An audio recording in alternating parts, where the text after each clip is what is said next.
Hi, I'm Abby. I'm going to talk to you about changes in the 3-micron band during the course of a lunar eclipse. All right, so just a quick refresher, though I realize we've all heard a lot of talks on this subject. The 3-micron band has been detected on a global scale across the moon. So the 3-micron band can be a combination of OH or molecular water or both. So I'm generally going to talk about it as total water or hydration together.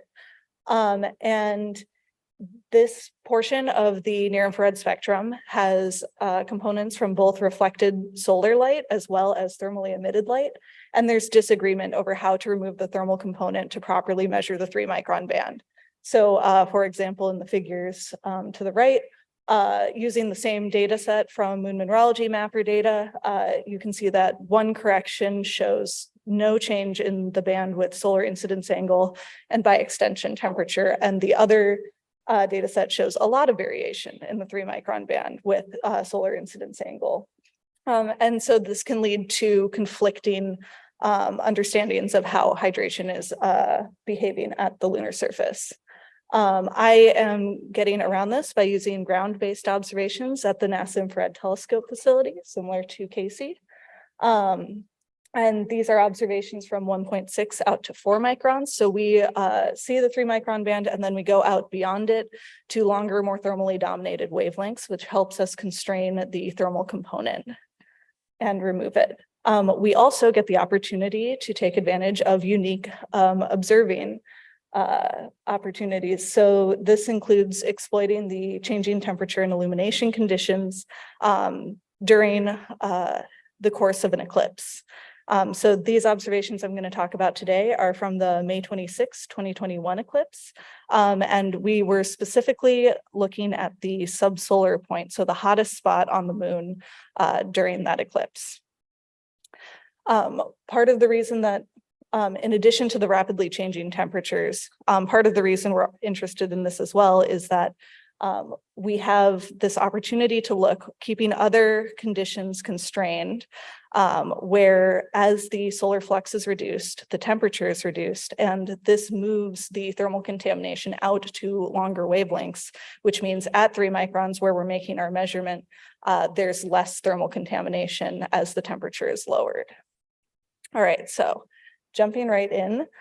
So as we go into eclipse, so the sun is being blocked by the Earth from the perspective of the moon, we're seeing the development of a 3-micron band as the temperatures drop.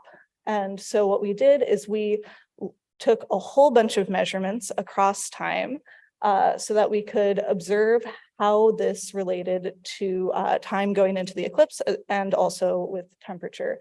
And as you can see, as the temperatures dropped, the total water increased. And so what we can do with this information is we can say, okay, on this short time scale with this change of temperature, we can test hypotheses for how this water could be coming to this portion of the moon.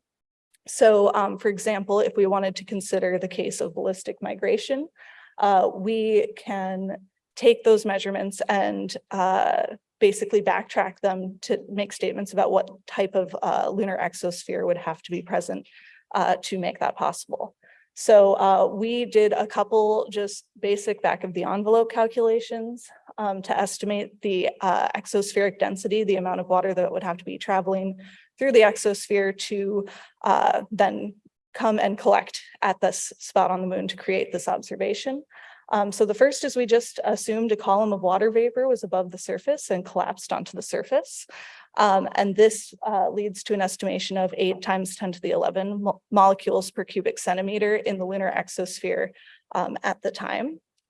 Then we also wanted to take into account that this happens over a period of time. So not all that water needs to be in the exosphere at once. It can be in transit.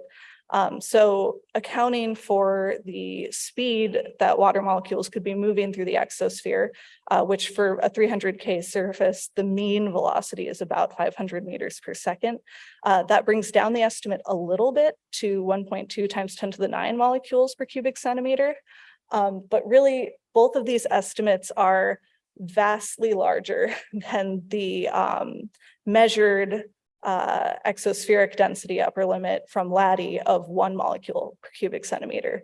So that really shows that that hypothesis struggles to explain these results.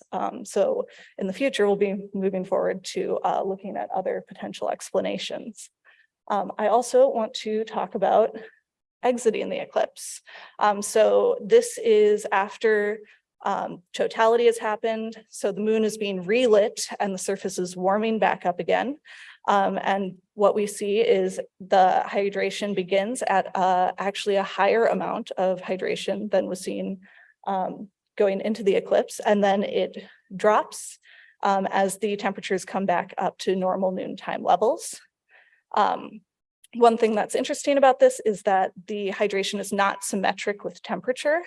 And this argues against instantaneous optical effects to explain this observation, such as incomplete thermal correction, for example.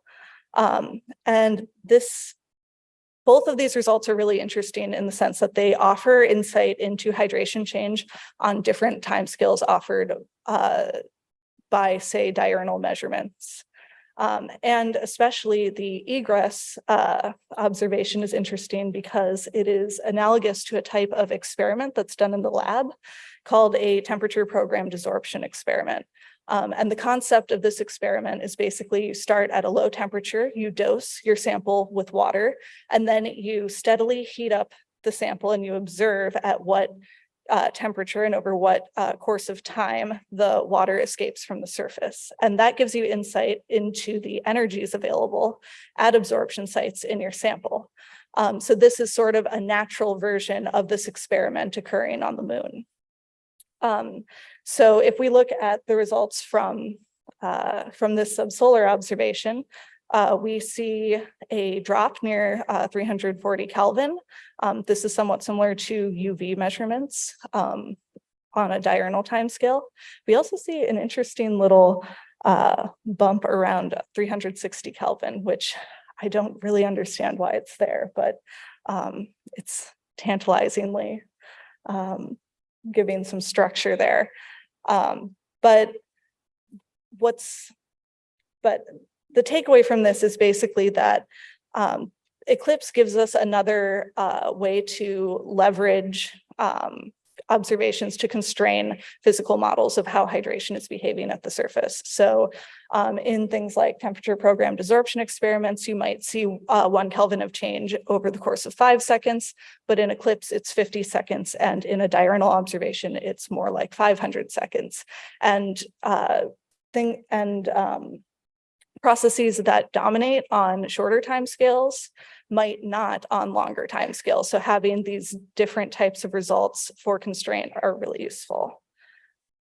So in conclusion, we see a 3 micron band appear at the subsolar point, which is the hottest spot on the moon, over the course of temperature drops during a lunar eclipse. Ballistic migration would require orders of magnitude more water in the exosphere than the LADI constraint to explain those observations. The asymmetric hydration comparing ingress and egress would argue against instantaneous optical effects. And both of these observations place additional constraints on physical models for how hydration is behaving on the surface. So in the future, I would like to make similar observations of future eclipses and make more of an effort to observe down to lower temperatures to get a more complete idea of what's happening. So thank you.